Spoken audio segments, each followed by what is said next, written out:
আসসালামু আলাইকুম রহমতুল্লাহি ওবরকাতুহু। সম্মানিত দর্শক, আজকে যে শিরোনামটি নিয়ে আলোচনা করব এটি মূলত কয়েকদিন আগের ঘটনা। তো এই বিষয়টি নিয়ে চিন্তা করছিলাম যে একটু আলাপ আলোচনা করা দরকার। যে হঠাৎ করে শেখ হাসিনার সঙ্গে লন্ডনে যারা কর্মরত প্রবাসী বাংলাদেশি এবং লন্ডনে যারা আশ্রয় নিয়েছেন আওয়ামী লীগের বড় বড় নেতা, তাদের মধ্যে যাদের নেতৃত্বের পর্যায়ে রয়েছেন এরকম ৮ জন কিংবা ১০ জন শীর্ষ আওয়ামী লীগ নেতা, এর মধ্যে চট্টগ্রামের না সিলেটের যিনি সিটি কর্পোরেশনের মেয়র ছিলেন, তিনি সহ অনেকেই যুক্তরাজ্য আওয়ামী লীগের প্রেসিডেন্ট, সেক্রেটারি সহ যুবলীগের এক নেতা সহ বললাম যে ৮ জন বা ১০ জন তারা লন্ডন থেকে উড়ে গিয়ে দিল্লিতে শেখ হাসিনার সঙ্গে দেখা করেছেন। শেখ হাসিনার সঙ্গে এভাবে ফরমালি সরাসরি দেখা করার ঘটনা এই প্রথম, যেটি আন্তর্জাতিক মিডিয়াতে এসেছে, আমাদের স্থানীয় মিডিয়াতে এসেছে আর সামাজিক মাধ্যমে তোলপাড় পড়েছে। তো কলকাতাতে যারা আছেন তাদের সঙ্গে শেখ হাসিনার নিয়মিত যোগাযোগ হয়, তারা অহরহ তার সঙ্গে দেখা করেন, কিন্তু এগুলো কখনোই সংবাদ শিরোনাম হয় না। তারপর সজীব ওয়াজেদ জয়, সাইমা ওয়াজেদ পুতুল, তারাও তার সঙ্গে দেখা করেন, শেখ রেহানাও তার সঙ্গে দেখা করেন, হয়তো শেখ রেহানা পরিবারের আরও অনেকেই শেখ হাসিনার সঙ্গে দেখা করেন। ওয়াদুল কাদের সঙ্গে হয়তো দেখা হয়েছে, জাহাঙ্গীর কবির নানক, এদের সঙ্গে তো অহরহ দেখা হয়, কিন্তু এগুলো মিডিয়াতে আসে না। এই ঘটনাটি অর্থাৎ লন্ডন থেকে যে সকল নেতৃবৃন্দ, আওয়ামী লীগের নেতৃবৃন্দ এসে শেখ হাসিনার সঙ্গে দেখা করলেন, এটা ঘটা করে মানে পেপারে আসলো কেন? আর এই সময়টাতে লন্ডন আওয়ামী লীগের নেতৃবৃন্দ কেন তার সঙ্গে আসলেন? কেন লন্ডনের বিপরীতে নিউ ইয়র্ক আওয়ামী লীগ, তারা সেটা তো আরও শক্তিশালী, তারা কেন এলো না? কিংবা ধরুন জার্মানির বা অল ইউরোপীয়, যেটা অল ইউরোপীয় আওয়ামী লীগ রয়েছে, তারা কেন গেলেন না? কেবলমাত্র লন্ডনের যারা আছেন, ইউকের যারা আছেন, তারা কেন গেলেন? এটা নিয়ে আলোচনা দাবি রাখে এবং এটা আমাদের রাজনীতির একটা টার্নিং পয়েন্ট। ইলেকশন যদি হয়, নির্বাচন যদি হয় এবং সেই নির্বাচনে যদি সবাই ভোট দিতে পারে, আওয়ামী লীগের যারা প্রার্থী, না আওয়ামী লীগের যারা ভোটার, তারা কোন প্রার্থীকে ভোট দেবেন সেই ব্যাপারে কোনো চূড়ান্ত সিদ্ধান্তে আওয়ামী লীগ পৌঁছেছে কিনা তারা এই সফরের মাধ্যমে নির্ধারিত হয়ে গেছে। তো এই বিষয়টি নিয়ে আলোচনা করব, কিন্তু আলোচনা একটু দেরি হয়ে গেল। দেরি হয়ে গেল এই কারণে যে এরই মধ্যে অনেকগুলো ঘটনা ঘটে গেছে। তারেক রহমান সাহেবকে অকথ্য ভাষায় গালাগালি করা হলো গুরুত্বপূর্ণ জায়গা থেকে। আবার আমিরে জামাত তার একটি টুইট বার্তা বা এক্স হ্যান্ডেলে তার একটি বার্তা, এটি নিয়ে সারা বাংলাদেশ উত্তাল। এরপরে আল জাজিরাতে তিনি সাক্ষাৎকার দিলেন। বিভিন্ন বিষয় নিয়ে এতগুলো ঘটনা ঘটতে থাকলো একটার পর একটা। সেই ঘটনাগুলো একেবারে হট এবং এগুলো রাজনীতির বাক পরিবর্তন করবে না, কিন্তু সমাজে যথেষ্ট উত্তেজনা তৈরি করেছে এবং নির্বাচনের পথে যথেষ্ট বাধা সৃষ্টি করবে। ফলে ওই প্রসঙ্গগুলো এনে ভিডিও বানাতে গিয়ে এই যে মূল লাইমলাইটে আসা একটি গুরুত্বপূর্ণ বৈঠক, যেটি কিনে রাজনীতির কোর্স অফ অ্যাকশন পাল্টে দিবে, তো সেটা নিয়ে আলোচনা করতে একটু দেরি হয়ে গেল। আমি মনে করি যে শেখ হাসিনার সঙ্গে লন্ডনে যে আওয়ামী লীগ নেতৃবৃন্দ রয়েছেন তাদের যে সাক্ষাৎ, এই সাক্ষাতের পেছনে জামাতের একটা ভূমিকা আছে আমি মনে করি। কেন? আপনারা জানেন যে বাংলাদেশে জামাতের যে ভূমিকা বা বাংলাদেশে জামাতের যে শক্তিশালী সাংগঠনিক ক্ষমতা এবং বুনিয়াদ, এটি সংখ্যার বিচারে অনেক বড়, কিন্তু যদি আপনি তাদের কৌশলগত পুঁজি বলেন, ফান্ডামেন্টাল স্ট্রাকচার বলেন, বেসিক স্ট্রাকচার বলেন, গবেষণা সেল বলেন এবং আশ্রয় সাহারা বলেন, ওটি লন্ডন। জামাতের যখন খুব খারাপ অবস্থায় গেছে, ঠিক সেই সময়টাতে জামাত তাদের তাবলিগি কর্মকাণ্ড, গবেষণা কর্মকাণ্ড সব কিছু তারা লন্ডন থেকে তারা পরিচালনা করেছে। আপনাদের অনেকের হয়তো মনে আছে, হাফেজ মুনির উদ্দিন ইস্ট লন্ডন মসজিদের খতিব ছিলেন এবং লন্ডনে যারা থাকেন তারা জানেন যে ইস্ট লন্ডন মসজিদ এবং এটার যে খতিব সেখানে মুসলিম কমিউনিটির মধ্যে কতটা গুরুত্বপূর্ণ। কিংবা আপনারা যারা জানেন যে মাওলানা আবুল কালাম আজাদ এরশাদের জমানা থেকে, মাওলানা আবুল কালাম আজাদ ওই যুদ্ধাপরাধীর হিসাবে যাকে অভিযুক্ত করার পর যিনি পালিয়ে গিয়েছিলেন এবং সম্প্রতি সময় তিনি এসে আবার আত্মসমর্পণ করেছেন। তো এই ভদ্রলোক মূলত জামাতের লোক, কিন্তু জামাতি বুদ্ধিজীবীর তকমা বাদ দিয়ে একজন ইসলামী স্কলার রূপে উনি এবং কামাল উদ্দিন জাফরি, এই দুজন মানুষ যেভাবে জামাতকে এগিয়ে নিয়েছিল ইন্টেলেকচুয়াল লেভেলে, পুরো এরশাদের জমানা, পুরো বিএনপির জমানাতে টেলিভিশন খুললেই আপনি দেখতে পারতেন কামাল উদ্দিন জাফরি এবং সেই মাওলানা আবুল কালাম আজাদ, এই দুজন। বাকি অন্যান্য যারা স্কলার তাদের তখনও তৈরি হয়নি। আর আমলাতন্ত্র এবং ইন্টেলেকচুয়াল লেভেলে পুরো জামাতি যে গ্রুপ, আজকের যে যা কিছু দেখেন, এদের ফাদার বলা হয় শাহ আব্দুল হান্নানকে। এবং সেই শাহ আব্দুল হান্নান যখন বাংলাদেশ ব্যাংকের ডেপুটি গভর্নর ছিলেন এরশাদ জামানাতে, তখন থেকে তিনি জামাতকে অর্গানাইজ করছেন পুরো আমলাতন্ত্রের মধ্যে। বোঝার চেষ্টা করুন।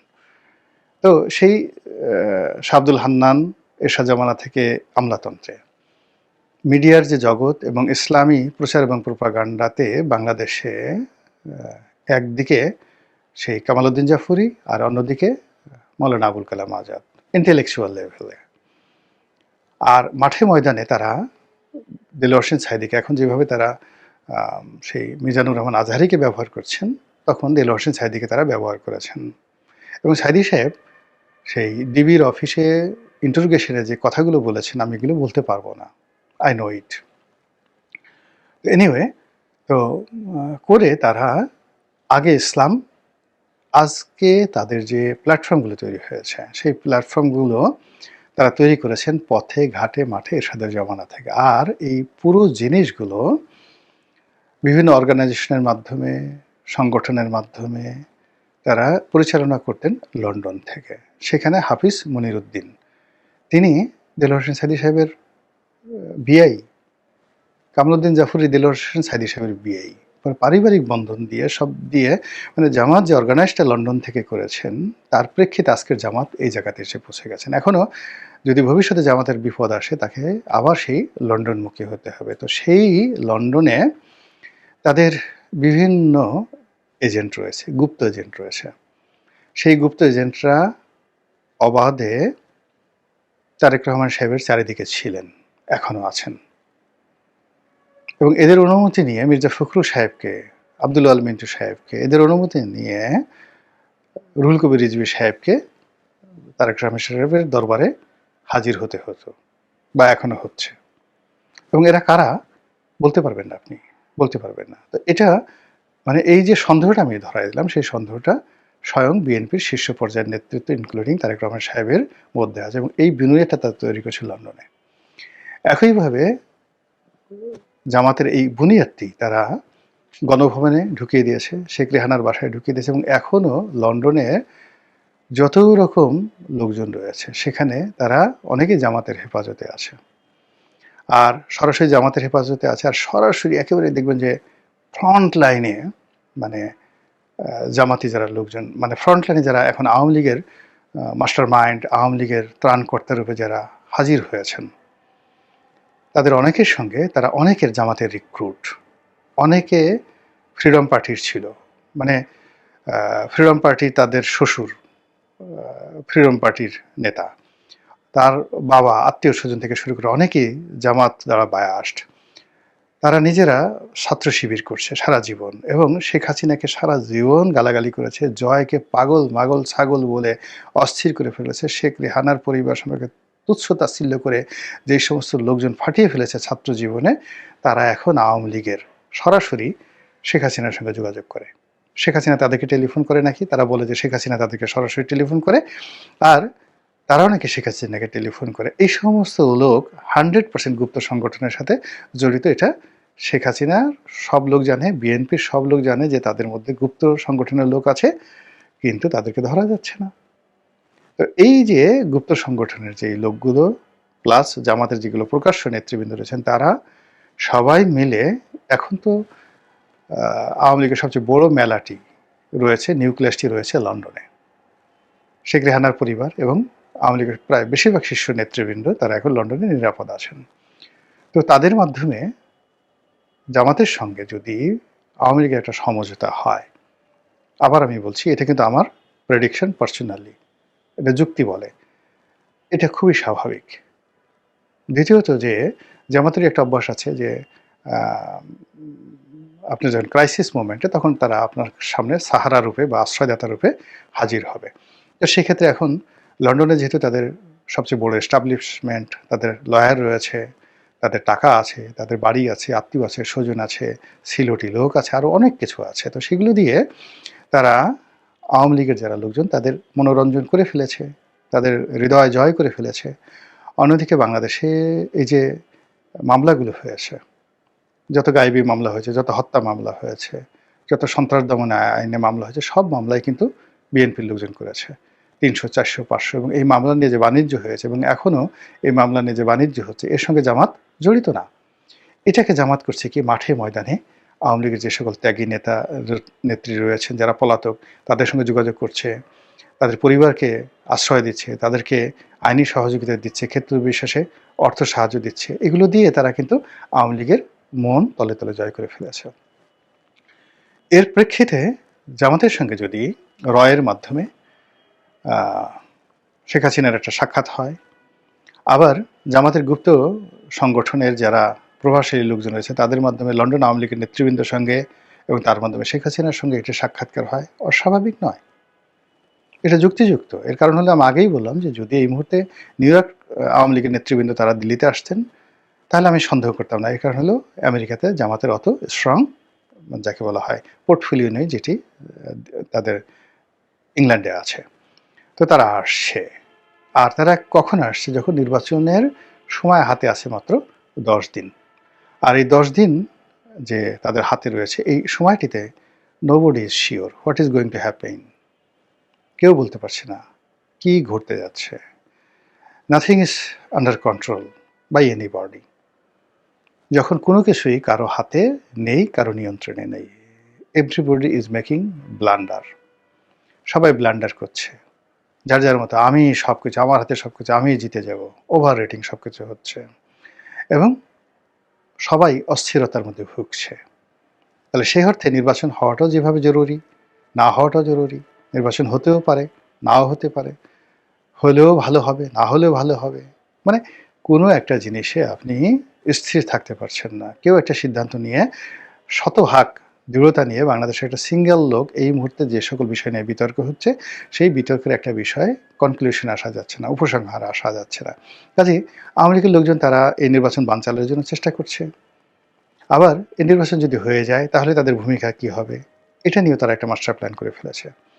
এই নির্বাচনকে বানচাল করার জন্য, প্রশ্নবিদ্ধ করার জন্য কি কি চক্রান্ত করা যায় তাও তারা করছে। আবার নির্বাচন যদি সত্যিকার অর্থে ভোট দেওয়ার ক্ষমতা হয় সেক্ষেত্রে আওয়ামী লীগের যেখানে জামাতের প্রার্থীকে ভোট দিলে জামাতের প্রার্থী নির্ঘাত জয়লাভ করবে, নির্ঘাত জয়লাভ করবে এবং সেই সকল এলাকাতে জামাত যদি জয়লাভ করে তাহলে আওয়ামী লীগের যারা নেতাকর্মী তাদের বিপদে পড়তে হবে না।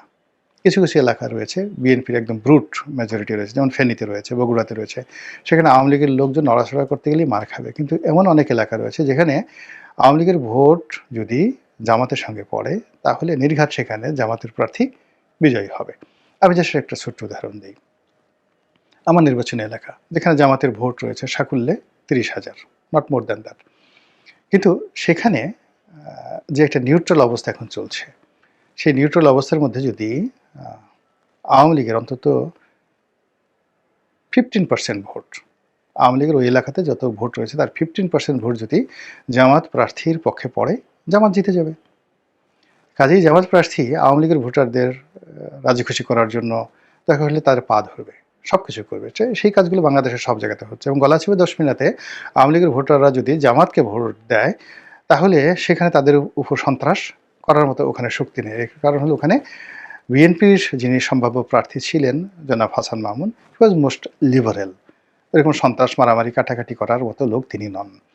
তো যেহেতু তিনি বিদ্রোহী প্রার্থী হয়েছেন, আর অন্যদিকে নুরুল হক নুরু সেখানে তাকে বিএনপি মনোনয়ন দিয়েছেন, মূল সংগঠনের সাথে তার যেহেতু ওরকম সম্পর্ক নেই, কাজেই তিনি তার যে সাংগঠনিক ক্ষমতা দিয়ে তিনি আওয়ামী লীগের লোকদের উপর যে জুলুম করবেন, অত্যাচার করবেন এটা সম্ভব হচ্ছে না। ফলে ওখানে আওয়ামী লীগের লোকজন কৌশলগতভাবে বেটার পজিশনে আছে এবং ওখানকার ফলাফল পাল্টে দিতে পারে। একই ঘটনা পার্শ্ববর্তী কুয়াকাটাতে, একই ঘটনা পটুয়াখালী সদরে, পটুয়াখালী সদরে একই ঘটনা বাউফলে, একই অবস্থা বাউফলে। মানে পটুয়াখালীর ৪ টা সিটি, মানে এখানে যদি আওয়ামী লীগের ভোটাররা মুভ করে, তারা নিরাপদে যেকোনো প্রার্থীর পক্ষে মুভ করে সেখানে সেই প্রার্থীকে জয়লাভ করে দিতে পারে।